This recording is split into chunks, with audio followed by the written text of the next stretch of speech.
ఛీ! దీనమ్మ జీవితం. ఇయాల నూనె పెట్టుకుందామని ఏ ముహూర్తాన అనుకున్నానో కానీ ఫస్ట్ ఏమో ఫ్రెండ్ ఫోన్ చేసింది. అది నన్ను గంట తిన్నది. సర్లే అని మళ్ళా కూర్చునేసరికి మా అమ్మ పిలిచింది. అయ్యో అని లేచి వెళ్ళి మళ్ళీ వచ్చి కూర్చునేసరికి మా డాడీ వచ్చేసిండు. ఏంట్రా ఇది నాకు ఇవాళ నేను నూనె పెట్టుకుందామని ఇవ్వాలనుకుంటే గంటకొకళ్ళు వచ్చి పిలుస్తూ ఉన్నారు. చిచి పెట్టుకోవాలన్న మూడు ఉత్సాహం అన్నీ పోయినాయి. అయినా సరే పెట్టక తప్పదు. అలా కూర్చొని పెడుతుంటే మా నాన్న బయటికి వెళ్ళొచ్చి ఏదో చెప్తున్నాడు. వినుకుంటా కూర్చున్నా. First of all thank you so much. నాకు 15 సబ్స్క్రైబర్స్ వచ్చారు.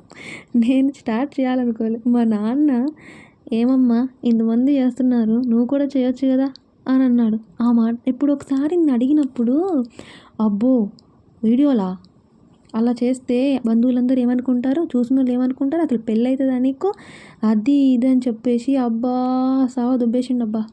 ఇక దాంతో మనకి ఎందుకులే అని ఊరుకున్నా. కానీ సడన్గా మొన్న ఒక రోజు వచ్చి మా నాన్న నువ్వు చేయొచ్చుగా మమ్మీ వీడియోస్ అని అన్నాడు. అయ్యి బాబోయ్ ఆ ఒక్క మాటతోటి నాకు గుండెకాల నుంచి వచ్చేసి అరికాళ్ళలోకి వచ్చేసింది. ఏంటి మా నాన్నేనా నన్ను ఇంత మాట వైమ్మో అని అనుకున్నా. సరే డాడీ చేస్తాం మనమే చేస్తా అని చెప్పాను. అలానే చేస్తున్నాను. అక్క నువ్వు రీల్స్లో అంటే నేను మేకప్ గీకప్ ఏం లేకుండా నార్మల్గానే చేస్తాబ్బా. మేకప్ అంటే నేను వెయ్యను ఎక్కువ. మందంతా పాండ్స్ పౌడర్ బ్యాచ్ అనమాట. చూసారు కదా పాండ్స్ పౌడర్ బ్యాచ్ ఏమంది. ఇక్కడ నేను ఎలా ఉంటానో ఇంట్లో ఎలా ఉంటానో అదే చూపిస్తా. మీకు ఇష్టం ఉంటే చూడండి, లేకపోతే లేదని చెప్పను. కానీ ఎవరైనా వాళ్ళ లైఫ్లో రియల్గా ఎలా ఉంటారో అలానే చూపించాలబ్బా.